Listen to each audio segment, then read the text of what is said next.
Next on the agenda is the amended joint powers agreement and GO bond authority, and we'll have Jenny speak to that.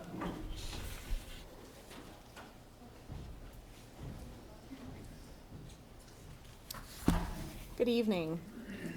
I don't have a PowerPoint presentation, so the materials that I've provided are in your packets.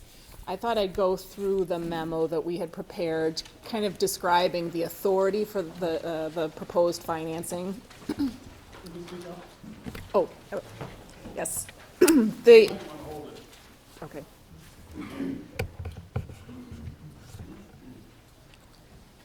What's being proposed is that each community would decide whether or not to participate in the project. And as a participant, the community would be a member of the Joint Powers organization and also would be making a determination for itself whether or not to issue a GO, a general obligation tax abatement bond. And the process for doing an abatement project involves a public hearing and making certain findings that the abatement suits the project. So in the memo, you'll see that there are two findings that each governing body would need to make. One is that the benefits at least equal the costs, and that there is a public interest component to the project. And the public interest component that has the concepts that have been identified are that the telecommunications project will be providing a service to the residents of the communities, and in addition it would potentially generate economic development and would enable better connections with government, between government buildings to provide services more efficiently. And then there is also some educational programming that might come from the project. So there seems to be adequate basis for the communities to find that there is a public purpose to this project. And that finding would be made after a public hearing. Each jurisdiction would hold a public hearing. So each community would have the opportunity to get input from your local residents and make that determination after receiving that local public input. The state statutes do put a limit on the amount of abatement that can be provided, and that is the greater of $200,000 in each calendar year, or 10% of your net tax capacity, each individual taxing jurisdiction's net tax capacity. And Shannon will talk about that more. Also, there is a limit on the duration that you can have this tax abatement. It's either 15 years, or if there is one jurisdiction that declines, then the duration can go to 20 years, and we're likely looking at a 20-year term. So then you identify properties that would, in the aggregate, generate from your local tax base a sufficient amount to pay your share of the cost of the project that is being financed with the abatement bonds. So this proposal only finances a portion of the cost, not the whole cost as was originally proposed when it was going to be a governmental project rather than a cooperative-owned project. The bonds can be issued as general obligation bonds without an election. So there is a public hearing process, but there is not a requirement for an election. And the bonds can be used for improvements that benefit the property, and the idea here is that these the telecommunications project benefits really all the properties in the participating jurisdictions, because anybody who is on the system would be able to link to the fiber network, and it can be used to acquire property and to reimburse the owner. In this case, it would be to make a loan to the cooperative, which would be the owner of the network, and then to pay costs of issuance, which are your transaction costs for issuing bonds. The concept here would be that there would be identified probably a single issuer in order to ease the process of marketing the bonds, but that each of the participating jurisdictions would make a pledge to that issuing jurisdiction that they would pay their share of the abatement bond that is issued. So each participating jurisdiction is issuing a general obligation bond up to the issuer who issues on behalf of the participating jurisdictions. So you're doing that as, so you've got one issuer acting on behalf of all of the participating communities, but each community has its own obligation and would be responsible for paying that share of the cost of the project. And you're paying for it from a property tax levy. So that property tax levy gets certified in each year. There is the possibility that the revenues would be sufficient to reimburse all of the communities for their share, in which case you would cancel the levy or use it for, you wouldn't need it for this purpose. But there's going to be potentially a timing delay there. So the levy would be in place, and in addition, the loan that would be made to the cooperative would be on a subordinate basis. That means that this portion of the financing is only a portion of the financing. The remaining portion of the financing, which, as I understand it, will be the greater share, would come from other sources. And those sources would be repaid ahead of the repayment of the loan to the back to the Joint Powers Agency, or depending on how we set it up, to the aggregate issuer.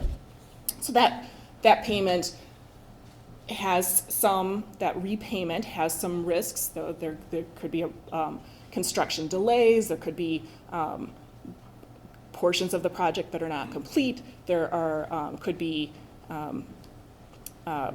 revenues that are not sufficient to pay all of the debt back. So there are some risks to making that loan, and so the idea would be you'd have that levy in place, and that would be the source of payment, the primary source of payment to begin with.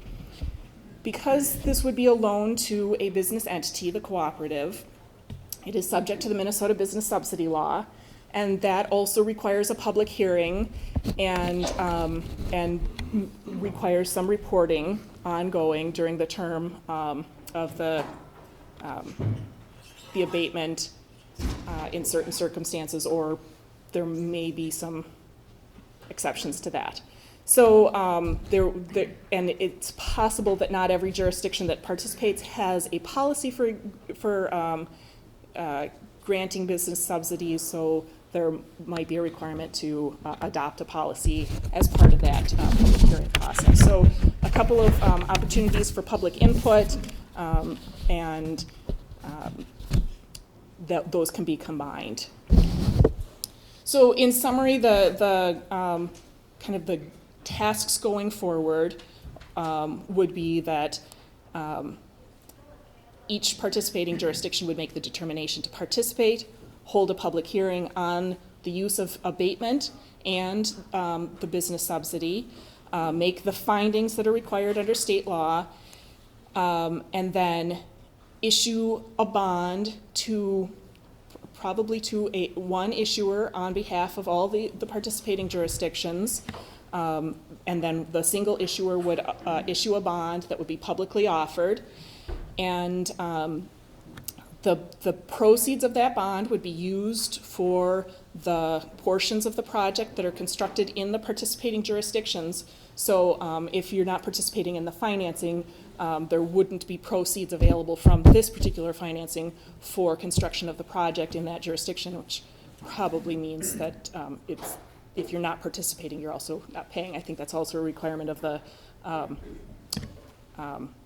Joint Powers Agreement, that if you're going to be a party, you're going to pay your share. It would be allocated to the portions that go through the participating jurisdictions, and then the proceeds would be loaned to the cooperative. The cooperative would agree to construct the project, use the proceeds for those purposes, repay it from revenues on a subordinate basis to all their other financing, and then there would be a 20-year term for that repayment. That's a lot of information. One other thing I was just going to touch on in the to-do list that is at the back of the memo that we prepared included amending the joint powers agreement. So in your packet is a further amended and restated joint powers agreement that provides for including the towns, and it also takes out the references to the previous financing mechanism, because this would not be financed as a revenue bond of the Joint Powers Agency. It adds in references to the cooperative, because this would now be a cooperative-owned project rather than a government-owned project.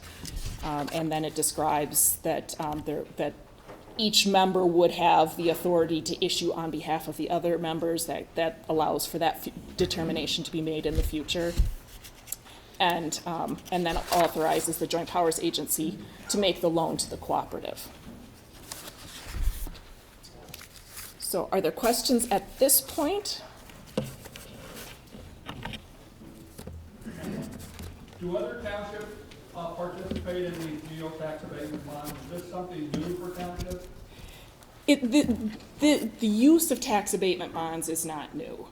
Or the use of tax abatement as a tool for other economic development types of projects, not necessarily as bonds, but bonds are authorized.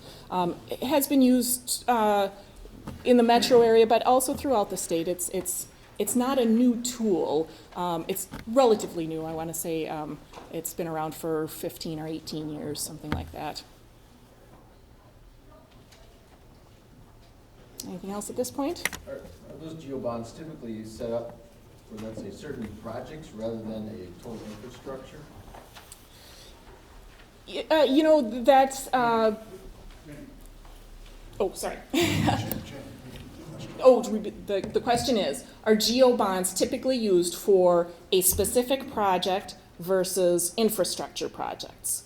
And I would say that when I see it used for a private development, it is often set up as a more like a tax increment financing project, if you're familiar with those, where there's a loan made and where the money is provided on a pay-as-you-go basis. So it's provided to reimburse a cost that was incurred over, the reimbursement is paid as the tax revenues are generated. That's the lowest risk option for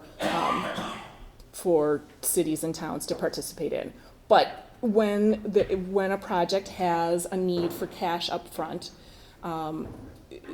it can be done with bonds, and that is a tool that has been used.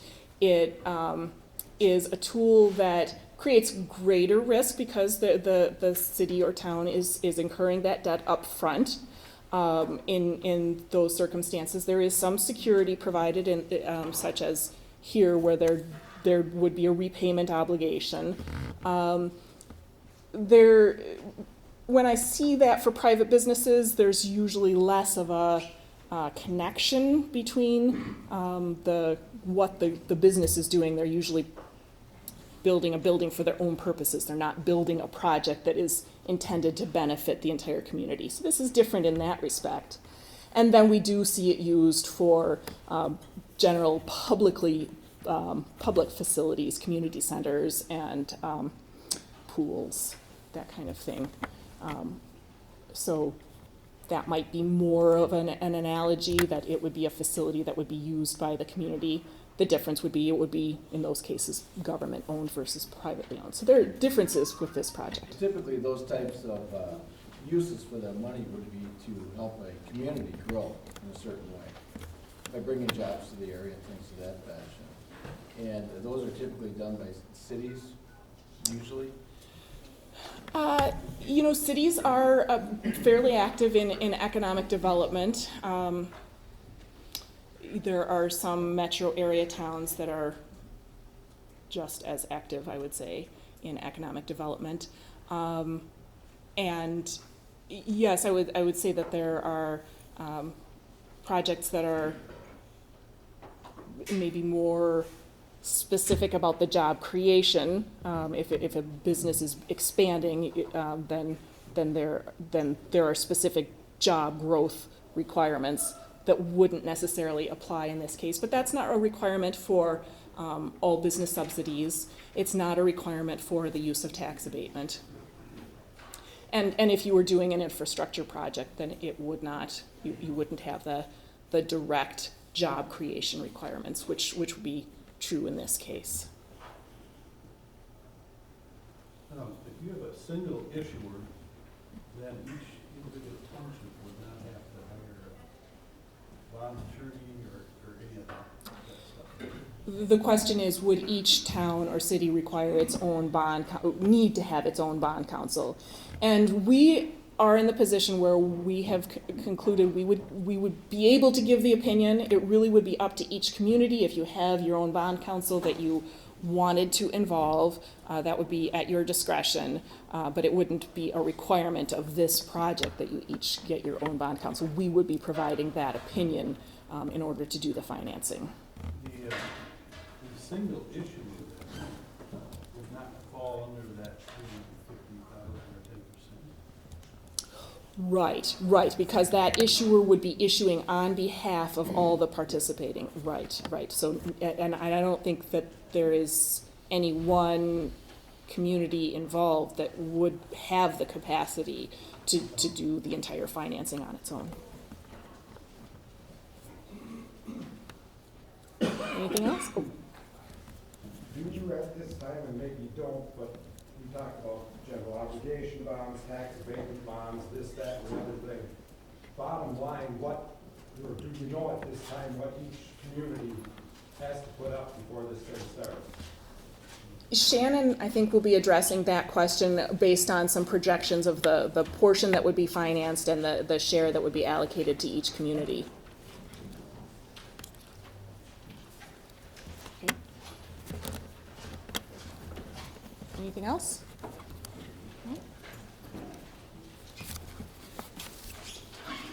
All right, thank you, Jenny. Thank you.